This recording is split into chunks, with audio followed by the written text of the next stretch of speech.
Eastern Standard Time, and we're gonna give you guys our full thoughts on the finale. This is spoiler filled, so you haven't seen the episode yet. Make sure you come back and then watch it and come back to us, and then we'll go through it. So, you guys, we're done. What do y'all feel? The finale. What is your first emotional impression of the episode? It was emotional. I'm in my feelings. In more ways than one. Like, yeah. I'm glad that Maddie got a few licks in. Finally, I felt like that needed to happen a few weeks ago, but I'm glad it happened in the finale. And of course, I'm mad about Fez and Ashtray. I'm a little bit upset.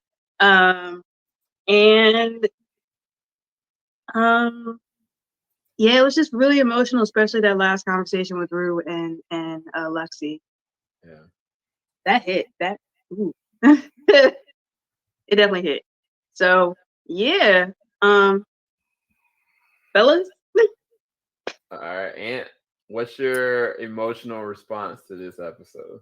I'm a little drained. I think that part with I feel like that part with Ash and Fez and all that, like I'll be honest, it took me. I had to mourn what was going on there, and so the other high school stuff wasn't really that important to me anymore. There was a couple moments, when Maddie was like, "Don't worry, this is just the start." I love that. That was a good thing. There was some really good mental health things in there that I was really appreciating. But let me. I need to get a drink for Ash. Jarrell, take it from here. I'll be right back. No, I got you. So I'm in a similar. Oh man, I hope the internet might be crashing on me, but I'm gonna try to keep going. It was a great finale. I don't know. I'm in a similar boat as well. Like some of this, I kind of felt like my eyes glazed over because, especially after seeing Batman, it's hard to really think about anything else. But particularly after Ashtray went down, that combined with the after effects of the Batman, I kind of feel like a lot of what we watched was sort of was just held sort of at arm's length. I mean, it was a great episode. Don't get me wrong, but I'm totally with him on that.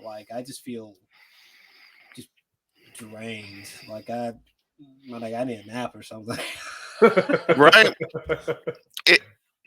I know I said I was done, but it's just weird because I think we went to a roller coaster through this season, right? There were so many emotions, so many people, characters we cared about. There was social stressors, there was like real life and death danger, and to see it wrapped up. I mean, I only have one complaint, and I'll save that, I guess, for another time. Yeah, we're gonna get into everything. I mean, I'm gonna try to break down. It's just I wanted to get everybody's emotional response to the episode. So I mean, I can say that Drained is definitely one of those. I think one of you guys said it perfectly. I didn't even have time to really mourn the reality of the situation, nor even taking Nate's situation, what Nate was doing, the ramifications of what Nate was doing, low key. I was just like, okay, well, all right. I'm so emotionally spent. I'm just like, yeah, sure, why not? let's dog pile on. Sure, why not? It's just hard because Sam, his transitions are next level to the point that you're it's just so seamless and amazingly done that normally it'd be kind of really jarring because you're just getting hit and hit and hit, but his transitions are so good you just have to just keep rolling with the punches in the back of your head that's happening. And one thing I'll say is that this episode, I think the finale was a really good episode, but the season as a whole, including this, all encompassing the season as a whole, was phenomenal. It's weird to say I feel like the season as a whole was better than this finale, because it's like all the different threads of the narrative were shifted and closed out in some way, shape, or form by the end of this episode. Even though I feel like the finale of season 1 was stronger than this episode, I feel like the season 2 was far superior than season 1, which is weird. But I don't know. What y'all think about that statement?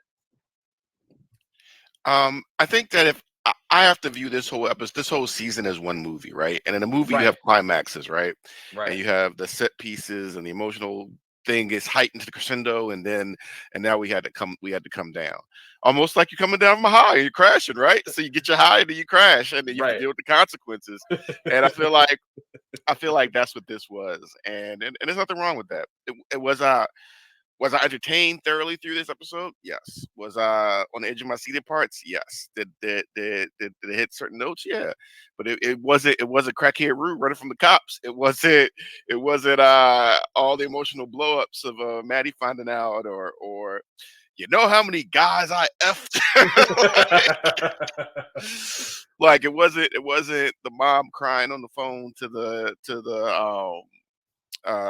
rehab center trying to get Rue in a bed, and it wasn't any of those, but it was, these are some of the after effects. Right. I know Elliot's thinking, man, I wish I didn't suggest that bed at night.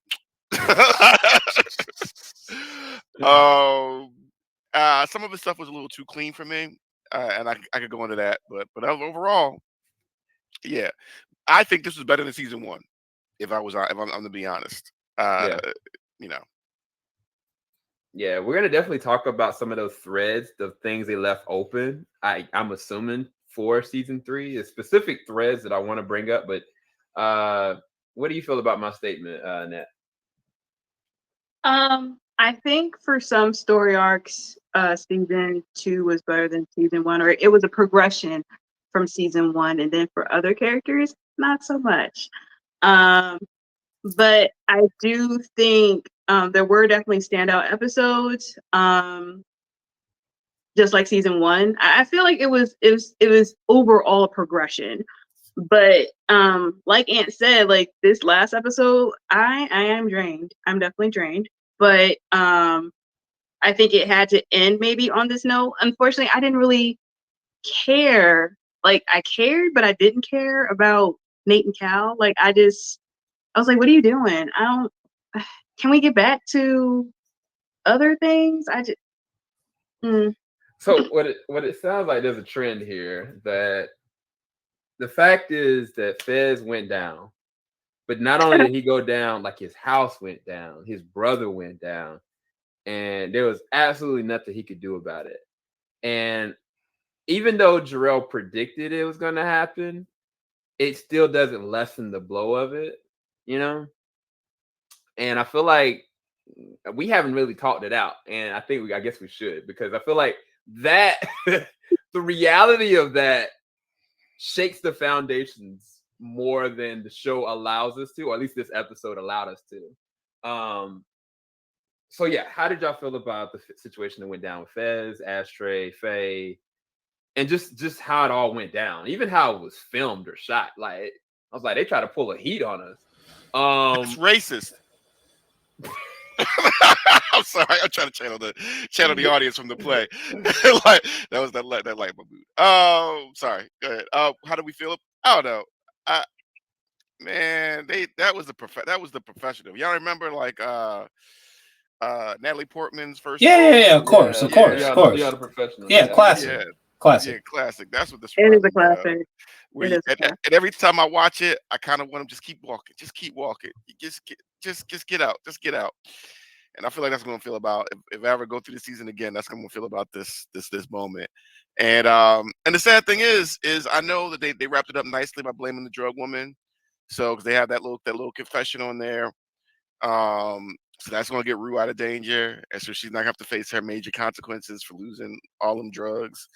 That was a little too clean for me. I don't think that's gonna end that well. I think that she's gonna get out of that. Like they wouldn't introduce her just to. She could, but Fez still got to explain all them guns in that house, child endangerment, all that stuff. So Fez ain't. I mean, they have to do some really good writing to bring Fez back or do a nice little time jump. and I don't know how that's going to work. Right.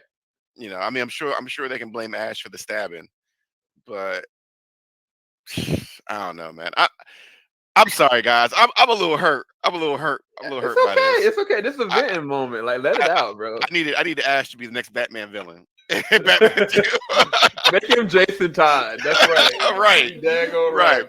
Yeah. That's right. That's right. Warner Brothers. This is HBO connected. Make him the next Robin. Give him. We need to see this kid back. Yeah. So I mean, it was just rough because you know what? Again, I've said this whole season. Fez is the one character I just feel for, right? Like Right. I feel like he you know, he's a good dude, and people have brought all these troubles to him. You know, I mean, I know he's selling drugs to Community Black Dynamite, but but he it just hurt because you know he loved his brother, and even when he hit him, you're kind of like, oh, did he finally get mad at him? Even that was like, no, you got this you have to use this to explain what went on, man. And you go out here, Ash, surrender. Like even that wasn't even out of anger; it was out of concern for his brother. Like, Right. it just hurt. It just hurt. I don't know. What about you, Jarrell? Yeah. Man, I really don't have the energy to talk about this shit, bro. All my energy went spent in making this Batman review, and then this episode made my energy just fly out a window somewhere.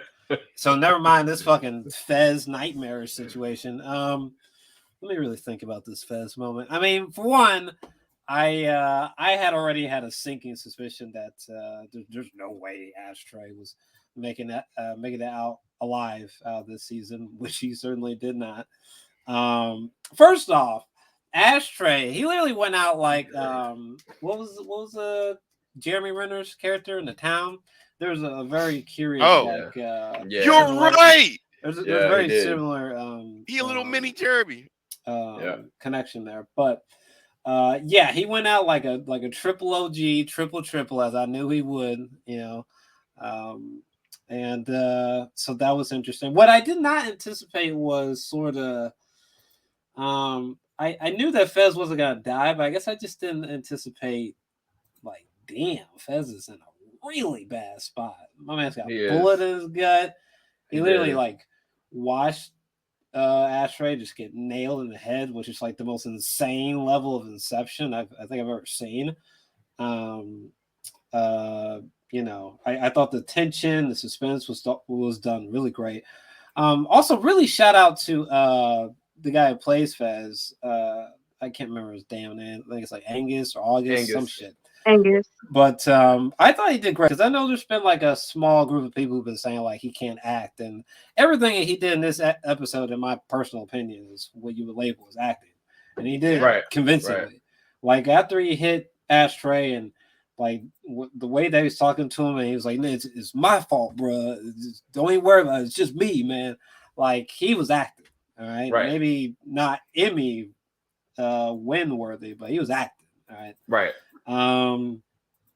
But yeah, it was done really well. But like I said, I did not anticipate Fez being put in such a nightmarish situation. Like, yeah, he lived, but like, Jesus Christ, I thought Fez was gonna like stumble back to the after show to play covered in blood. I didn't think this was gonna happen. So I don't know. I guess we're gonna have to see Lexi making some awkward phone calls or, you know, visiting this nigga behind bars, at least for a while.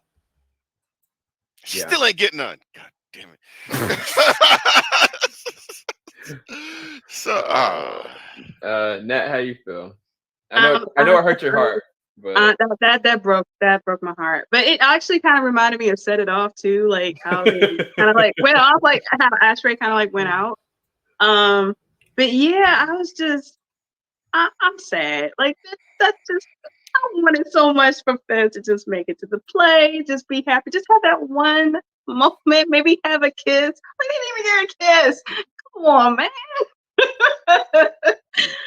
Hey, yeah, and I'm surprised it wasn't even mentioned that Lexi nor Rue really know what's happened with Fez. I mean, I figured there would be some mention, but I guess they'll save that for season 3. I just don't know. They definitely. But yeah,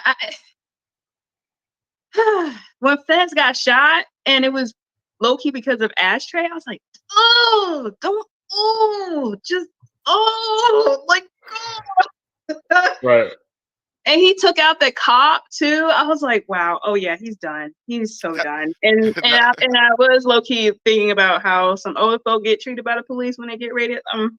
But I was like, oh, okay. Yeah, that was just that was emotional. It was just an emotional scene, and I don't know what's gonna happen in season 3. I don't know if Angus can really come back. I don't know if he's gonna be in a jail cell at that point, like Jarrell was saying. I just don't know. I keep on saying that every episode, but I just don't know what's gonna happen. And at least he's alive for now. Hopefully they'll treat his wound. I mean, so I'm gonna ask you this question: are you more hurt that this is not going to be the reality, or more hurt by the fact of what went down with Ash and Fez in general? Because a lot of people, I feel like, are just going to be heartbroken that these people, the beginnings of their relationship started at the beginning of the season, is just not. It's literally not even in the cards at this current time, unless some miracle happens. What? I'm way more pissed about this damn. These two not getting together. I've been saying the Astray's gonna eat shit literally for hours now, so I've been ready. I've been pressed. All right, they not getting together. Not even a kiss. Like, god damn. Yeah. Thank you. I'm just like, y'all. We couldn't even have a kiss. Y'all could have had a kiss like in episode 6. At least I would have been okay. At least they kissed. But then they didn't do that. Like, you didn't give us that moment. You gave us a handhold. I'm butthurt. Y'all teased us with the all-night phone calls, had me reminiscing about some stuff, and I don't get. I'm a little pissed. You know what? Maybe I can justify that the world was not ready for an adult Ashtray. Like, we just weren't ready. Maybe we all just safer in these streets without an adult Ashtray running around. But god dang, let love exist on the show. The only kind of healthy relationship we didn't see, and we didn't get no payoff. Now he's not dead. We might get Fez's point of view of how what's Nate's dad name? Cal. We might get Fez's point of view how they deal with child molesters in prisons. so you know. God. Do you think they're gonna be in the same jail? Yeah. I doubt it, town, bro. I doubt it, but I mean, maybe knowing the show, maybe that'd be weird. Wouldn't that be something though? That would be something. To see Kyle there with a black eye. Of the both of them trying to survive jail, like, but yeah, I'm a little bit. I feel like it's both, really. I feel like, because I just feel like Fez, yes, he's a drug dealer. Yes, what he did for a profession is not legal or wrong or whatever. But don't mean he a bad guy. That's what he grew up with. That's all that he knew. So it wasn't. And now it's like he actually started to develop a relationship or some kind of friendship with Lexi that maybe he could have eventually gotten out. I don't know how, but it could have been at least a possibility. Y'all can't even give me that. But yeah, for me, it was a little bit of both, but more leaning towards definitely Fexy. No Fexy. Conjugal visits do not count. I'm sorry. No. He needs to be out of jail. He needs to be out of jail. All right. We should have known. The minute he said, you know what I want to do? I want to go to a farm. That mystical farm. We should have known it was a rat right there. We should have known it was a we got off lucky. Yeah, we got off lucky. We got easy. Whenever those conversations come up, it's a wrap. You're like, damn it. Yeah, I thought he was gonna die for real. Hey Sam, we're gonna go over this wall and go to no man's land, but we got a plan. We're gonna make it. But here, look at my 15 kids. Let me go through the days and listen what I love about them. We'll be okay. I got a reason to live. I told you, Sam, let's go. I told you Fez was gonna live. I tried telling y'all. But it's kind of like, I didn't want to hear it. I'm not gonna lie. Like, I am low key hurt. Like, I really was like, you know what? At least give them semblance of relationship, which they technically did have. Yeah. But they didn't. You know what I mean? Like, it was literally about to hit we the don't next count it level. if they didn't get some. No physical. We don't count unless they got some physical touch. No. But I'm saying like their relationship was really about to actually begin. You know what I'm saying? Like, you kind of have like the small little pseudo dates. You talk all night on the phone. You talk about what promises this, that. Like, he had a legit conversation with her about why he really loves talking with her, why she's interested to him. And It was so sweet. And it was like a low-key sweet conversation. And it's like, even she was like, yo, we're opposites though. And she's like, yo, that's what I love about you. And I was like, dang. And it's like all this, and I guess that's the reality of the show. It's kind of like he is a drug dealer. And in the lifestyle that he's in, like, there are consequences to that. Just like everybody, just like Rue's situation, like, she's dealing with this addiction. And it's like right now she cannot be tied down to anybody.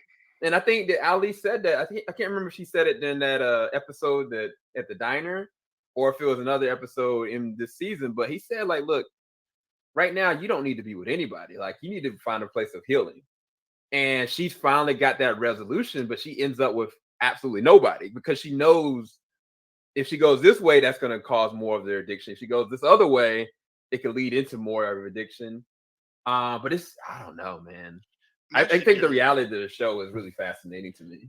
I'm actually getting messages from some therapists and drug counselors, and they're like, they have some issues with, like, she just did morphine for the first time, and there was no consequence in the season. There was no follow up to the use of morphine, and I'm getting the sense that Rue is like really getting a pass on a lot of her actions this season, and meanwhile, Fez might be bleeding out in some hospital somewhere. It's on a cop car somewhere. So I don't know. I wonder how audiences is gonna treat this. Does Rue get a pass, and everybody does that because she's so talented, and it's her show? Or because to me, I think that's the weakest part. I think that's the weakest part of this season. I mean, but it's so how do I put it this way? Her story isn't over with yet. You know what I mean? Like, she still is gonna have to live with this addiction for the rest of her life, and we don't know how the series is gonna end. Not only at this point now, she destroyed and blew up everybody's relationships with her. She regained some back, but then there's some that she may have to actually sever forever. Like what? Like, I don't think that she can be with Jules. Period. Anymore. That wasn't healthy anyway. No, I'm saying that, but she still wanted her. And she ended it. She did, but I'm saying that the whole thing about it was that was something that she felt like she really wanted. And at the same time, like with Elliot, she can't really be with him because he's still using, and it's going to draw her down this spiral. And the thing about it is that she's not going to be able to get even rehab. So it's like she's still down this line that's going to eventually spiral somewhere else. But I don't think that the lady that gave her the morphine, I don't think they set her character up too much to just have her be a throwaway. We still don't even know what she had locked up in the back of her house. But right. I mean, she's gonna be the next to be rated, right? She's probably gonna be the next to be rated. She is, but she's gonna be gone. I can almost guarantee that. She's way too clean. But they set her up way too much for it just to end that way. And it also wasn't any ramifications to the money loss. But yeah, no, I don't think that that's just gonna go away. I think that they're gonna lead that into a third season. But I think that would have been better. I know I think it would have been messed up, but it would have been better if all of a sudden, like, she was walking down the street saying her narration, all of a sudden she got snatched up, and they ended the season like that. But it would have messed everybody up, low key. Like, everybody would have been like, "Yo, I'm already emotional spent, and now you're gonna sit there and take this girl, like, after she's clean now, like, you're just gonna take her." Like, I think that'd have been too much. But like you said for Fez and Ashtray, there are consequences to the lifestyle you lead. No, so I'm talking about. So you got to keep that same energy for Rue. Yeah, right? I get it. You got to keep that same energy for Rue. I get it, but I'm saying that imagine if that did happen, like, for a finale. We already were just emotionally spent already enough to even focus on Fez. Then they tagged along the whole Cal and Nate thing. Then they tagged along the situation that happened with Lexi and Cassie and all that foolishness. I feel like that would have just been too much, as opposed to you begin the season 3 with her snatched up. Everybody got their comeuppance except for Rue and kind of Cat, whose storyline didn't exist. So Cat. No, I think Cat got the most. She got it dirty. Like she ended up this season. Like I don't even like her character anymore in any capacity. Like I care more about the person that's the third wheel chick. It's a part of the crew. I don't know her name. Always been there. The one that was smoking was She's like always been there. Yes, since the first season. BB. This is the first time Yeah, and I don't remember her name, but BB. Well, I don't know the actress, but her name is BB on the show. Oh, yeah. But she was like, "What that?" She was all about it. She been waiting for that. Yeah. Yo. Go ahead. Sorry, No, I was gonna say, like, I was so happy to finally see this, like, Maddie and Cassie explosion, because like I'm sick of fucking Cassie looking like fucking Jack Nicholson off The Shining with this chick's ass. All right, shut up, Cassie. All right, who you think you is, child? Breathing into that fucking glass like that, boy. Get out of here. So this Maddie started whipping her. I was like, thank God, thank God. Yeah, like she was trying to be all like ruin Lexi's play or be all butthurt or whatever. But I'm glad that Maddie called her out, because she was like, look, you slept with my ex and we were trying to get back together, ma'am. So you were trying to get on your high horse like you ain't do shit and being all butthurt because Lexi is doing her play. Well, you got more, itch to bear here. So let's do this. Like, I'm just so glad that Maddie like kind of really spoke up, because it needed to be said. Like, you can't be doing what you're doing and not have consequences. Like, you've already been trying to get away with ish. You couldn't face the fact that you betrayed your best friend at the end of the day, and now you really got confronted like you should have. Like, you were a coward. You were trying to beat up on the chick that's playing you, but you ran away as soon as Maddie stepped up because you knew she would kick your ass. Bullying your little sister, bullying the girl on stage. I wonder how long Maddie beat her ass before she had to talk and sit down and bathroom. Right. I literally wanted to see like a long, drawn out, like fucking, like when Joseph Gordon-Levitt was fighting that nigga in that rotating the hallway in Inception. I wanted to see some shit like that. Like, man, I'm so sick of Cassie, bruh. The audacity she had to get on that stage. Come on. Yeah, but the weird thing about that whole situation, it just made Cassie look bad. Like, it made her look not only desperate, made her look insane. Like, it didn't, whatever she was trying to do, it made it worse. It made it so worse because it made her look like an idiot, honestly. I don't even know a way better to put it, because it'd have been one thing if she kind of was like, like, how dare you say this, or, at least not consult with me about it. Like, this ended my relationship, but you know what? Like, I can't stand you for whatever. Like, she just went up there on stage and started bullying everybody. Like, it just didn't make any sense. And I feel like Maddie was completely justified in doing what she did. Even the mom tried to stop her. The mom tried to play it off. Like, I was like, this is just a mess. I ain't never seen a play like this. But I think from an entertainment standpoint, it was very entertaining. But one thing that I'll give credit where credit is due is shout out to Lexi, man. Like, the actress that played the role of Lexi in this episode, she did a lot. Maude Apatow. Yeah, she's got a lot more range that I gave her credit for, because she literally has been kind of just sitting on the sidelines, like literally. She brought it. She brought it this whole season to me. Yeah. But shout out to her assistant and the audience. That audience and that assistant, they need to go with star too. Brittany, I think the character is Brittany. Oh yeah. Her voice is just so strange, but she's cool people, though. Yeah, it's very like Mickey Mouse ish, but right. I'll fuck with it though. But the one thing I want to say though is with the Maddie situation, I love how Maddie was like, it's just the beginning, and I think Maddie was free. Like Maddie was free from that Yeah. whole Nate thing, from that whole situation, the drama. She gave her hands for doing her dirty, and she was like, "But that ain't about him no more. It was about disrespect between me and you." But it's not even over yet for you. I know all the trial and tribulations you're gonna go through messing with Nate. All the emotional manipulation, the narcissistic behavior, all that stuff, the mirroring, all that thing that you're gonna be going through with Nate. And she saw her future. It's like even the beating she gave her right then will not compare to the suffering she's gonna go through being with Nate. Right. That's a fact. So even going off of that, Nate's conversation, and that's the thing about this episode. That's why I was like, this episode, not that it was just overstuffed, it was just so much, bro. I didn't have time to really soak in a lot of what was happening. And I also, this is one of those episodes that's gonna be hard for me to rewatch again, but it's really important for me to watch it again if I can. Because it's a lot. Because the conversation with Cal and Nate was one of the first real conversations either of these characters have ever really had with each other.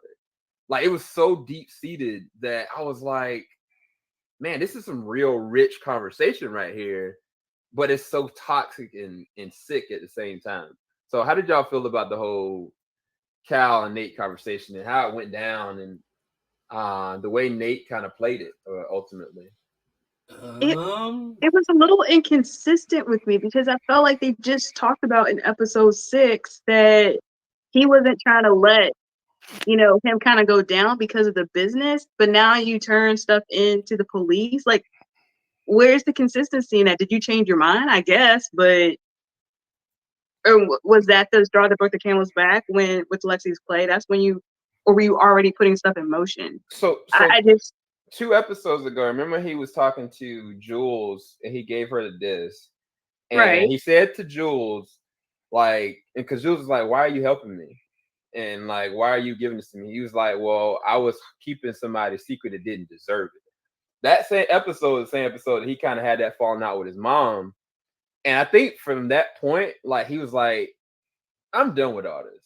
I really am done with all this. And I'm just going to cut my losses ultimately. Because that was the last thing he said. And I think that for him, it was like, that was a straw that broke the camel's back. Especially after what happened with the play with Ethan. He was like, I can't deal with this no more. I can't stand to be connected to this dude anymore. But I think that he definitely was planning on doing it. It's just, he left the play and then went and did it. I think that was the weird part.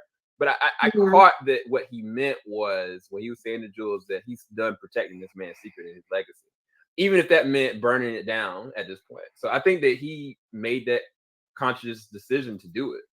But I get what you mean. I get what you mean. I took it as I think that conversation with Nate and his mom really stuck with Nate is that, I thought once I got the problem out the house, we could all be happy. And I think he realized we're not going to be happy.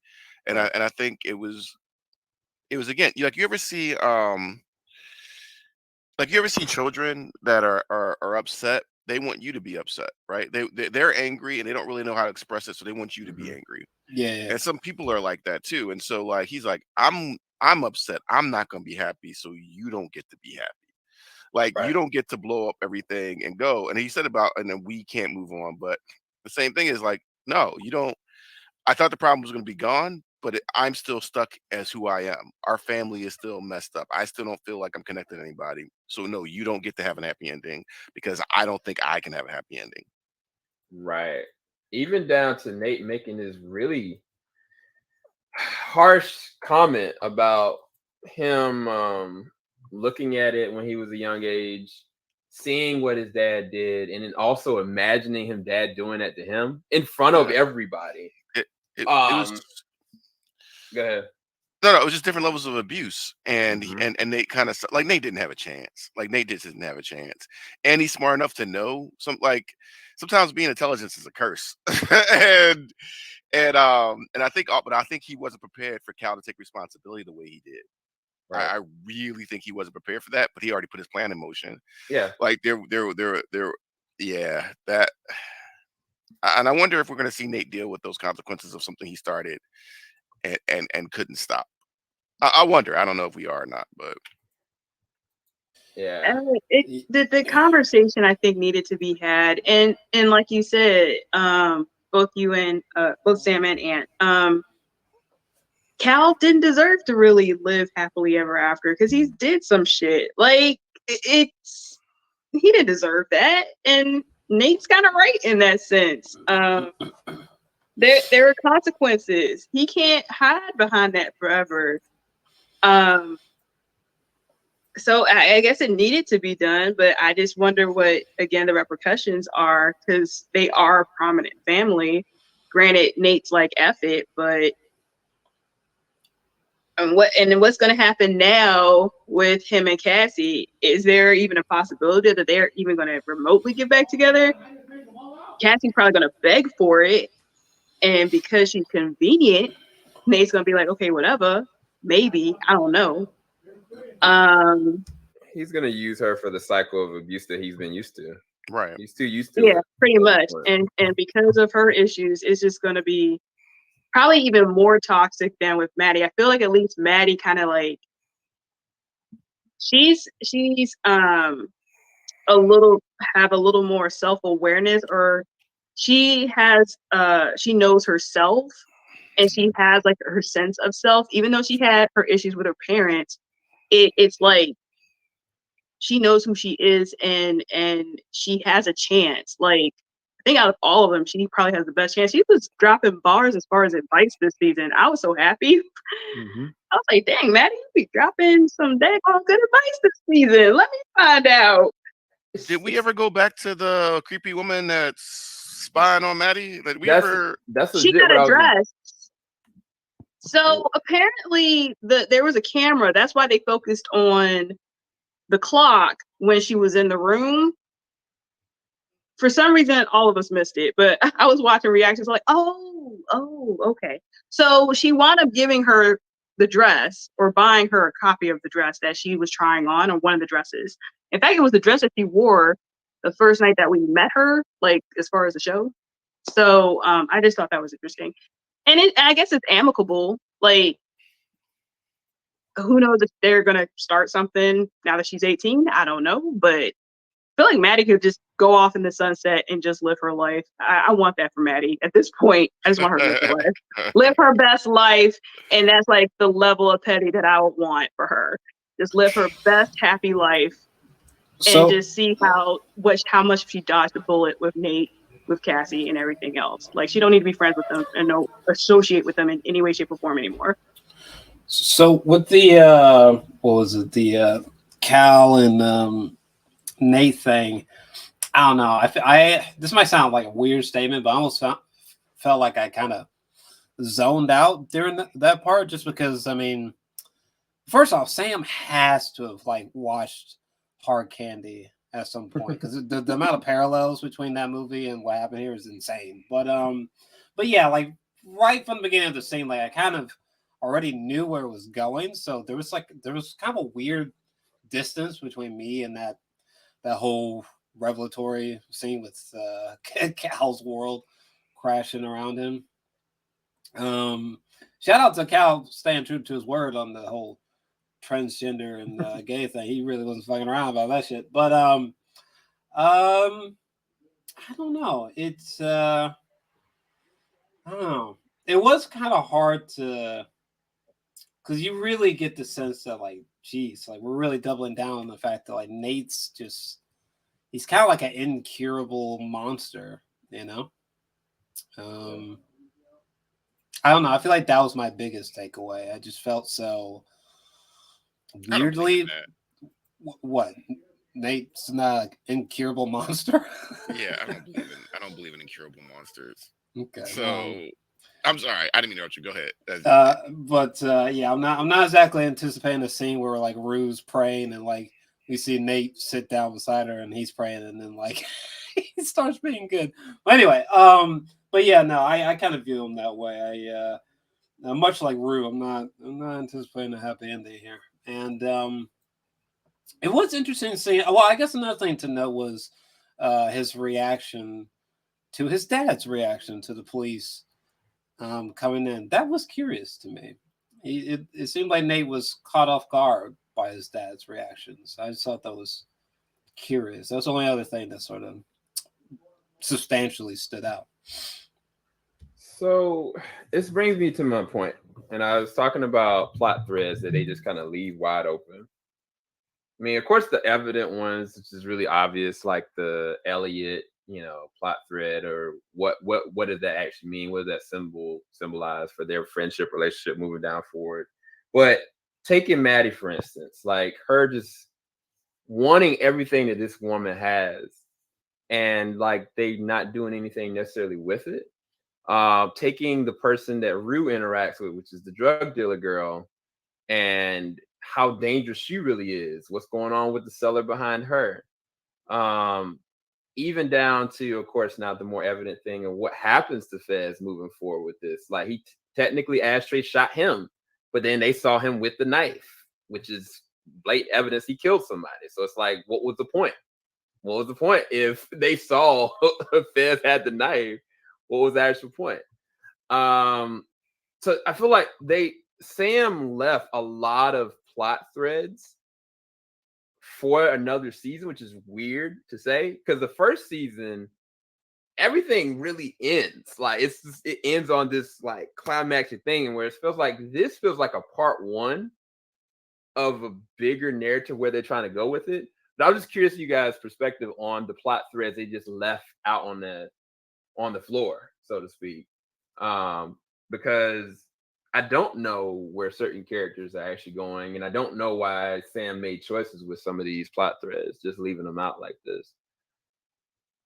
I mean, it's really hard to say, especially since, for all we know, another 3-4 years might go by, so before we get something new. So it's difficult to say, but I mean, the whole what you're talking about was pretty inevitable. I mean, there had to be a season 3, whether Sam wanted it or not, especially with the kind of viewership. I think literally this is the most tweeted about show, like I think ever on the platform of Twitter. So yeah, leading breadcrumbs to season 3 was sort of inevitable, but I don't know. I don't know if it's because like I'm just emotionally too drained or something, but I can't really. I don't know. I don't really have the. I wish you had asked this question like 3 weeks from now. That's all I got on that one. All right. Ant, what about you? What do you think about some of the plot threads that he's kind of left wide open? Any that you want to touch on, or any you kind of feel like it's intentional, or is just like this just the end of it, or? I think it's intentional. Like I said, my major plot hole was was Rue, but she said there's a whole nother season. No, I think they're all intentional. I'm kind of in that. Like I feel like I'm good with Maddie riding off into the sunset, but I think there's probably more with that woman coming up. I don't know. I think with everybody else, I'm drained. Like I feel like we didn't really get a chance. I know usually we process after we watch it, we process and things like that. But I feel like I'm gonna have a different take on this tomorrow than I am right now. Right. Yeah. You know, which is a testimony to the writing and the performances and the artistic piece all together, right? Because sometimes art you have to sit with you for a while before you really can, you know what I mean? You can really marinate and feel on what you really feel about it. And I feel like that's one of those things. Like I said, I always go back to, we had that discussion in the chat with another content creator who compared this show to some other trash or whatever. And I don't know what he's talking about. I've thoroughly enjoyed this season. I've thoroughly enjoyed this show. The fact that it can make me this emotionally drained is a testament. So, you know, so good job on them. And I'm going to just trust their process going into a season 3. They haven't given me any reason not to trust their ability to put together this show. So I'm just looking forward to what's coming next, where they're going to jump to next. Right. What about you, Nat? I just think there's a lot to process about this season. Like I feel like we kind of analyzed stuff already, but I feel like there's a lot more stuff to analyze. I even feel like we did scratch the surface on. Oh yeah, shout out to Faye. At least she finally got a backbone and try to at least help Fez and Ashtray. Man, if Ashtray hadn't killed that Joker, bro, I don't know what would have went down, but did they wipe off the knife? Did they wipe off the knife? No, I think it still had blood on it. It still had blood on it. And I mean, for like fingerprints. For fingerprints, I mean. Well, they could probably prove that it was Ashtray that stabbed them because Ashton. Right. That's what I was thinking. That's what I was thinking. I feel like was trying to touch the same areas that he touched, so it could kind of like, I guess, be inconclusive. I don't know, but they'll give testimony of what happened. They don't give testimony, even if Fez doesn't want to say what really happened because it's his brother, he's still protecting him even after death. Faye's there who could say, "Oh no, that kid stabbed that guy in the throat." 100. You know, and if you look at his blood and the blood, like so they that is a writing out if you want to keep Fez as an active member of the free cast. But we still gotta explain. I'm sure a lot of those guns weren't registered. I'm sure, you know, there's a lot of child endangerment stuff that could be thrown in there. If the drugs are in the house. No, drugs are out of the house. No, they moved his drugs out the house. That's right. So he no longer kept drugs. If anything, it would probably be like weed, but I feel like, isn't that legal in California? I don't even know where they're located. Hopefully, wherever state they're in, the weed is legal. Yeah. So if he can get away from the murder charge, I mean, it's feasible if they do a time shift that he can get out for the, you know, or be on bail or something for the weapons charges, but I don't know. I mean, Ashtray stabbed the guy, fucking shot from the police perspective, shot, you know, that's how Fez got shot. I mean, there's definitely ways. There's ways he can come back. There's ways he can. I mean, but we know realistically when an officer dies, they try and charge everybody with everything. It don't matter. Oh no, 110%. No. But even though Ashtray was armed, at the end of the day, he was still a little kid. People get a little bit anal about little kids. They don't care how violent they are. They are anal about little kids getting gunned down. So if that's an angle that they could play, hopefully they can play it. But he needs a lawyer that can up that if he's smart. But knowing him. Oh, I'm sorry, I'm talking. That's me. No, go ahead. No, you made me think of something that the informant was giving him misinformation, right? Because Faye discredited his information. He was trying to protect somebody else. So their warrant was based on a snitch that didn't, you know, there was no reason for him to be there, pretty much. So, you know, maybe there's some legal loopholes. I'm not a lawyer, but I just need it to be believable. That's all. I need good writing so it's believable that he gets out and Lexi can get some. So that is self-defense because he really was not supposed to be there. He probably started some ish where they had to defend themselves. They can really probably play it out if they can. If he gets a good lawyer. All right, Matt Murdock. Yeah, I'm about to say, where's Matt Murdock?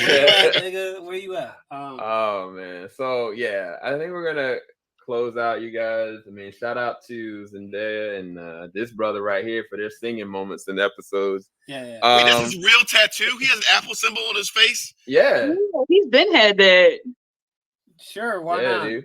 We talked about that the first time we saw him. I must have forgot because it's a stupid ass tattoo. Anyway, I don't know what it means, but anyway. Go ahead. I'm cranky, y'all. This show has put me in a bad mood. I'm sorry, sir. I hope that tattoo means a lot to you and makes me feel many in your life. I'm drained. Shout out to Ashtray. We'll pour 40 out for the next time I drink a 40. Right? Oh my god. For Ashtray. I totally forgot that Ashtray shot that cop. He went down like an OG, dog. When he sat back up, I was like, let's go. And that looked like that was his only goal. Yeah, he just wanted to give somebody. Like, yeah. That was cold. That was cold-blooded. But yeah, you guys. So everybody watching this on YouTube, thanks you guys that are watching this live on Twitch. We didn't advertise it, so thank you guys for coming. But we've had a great time covering season 2 of Euphoria. We'll be back for season 3. What show we cover next? I don't know. It could be The Lord of the Rings. It could be something else. We'll see. I'm gonna go watch Attack on Titan and cheer myself.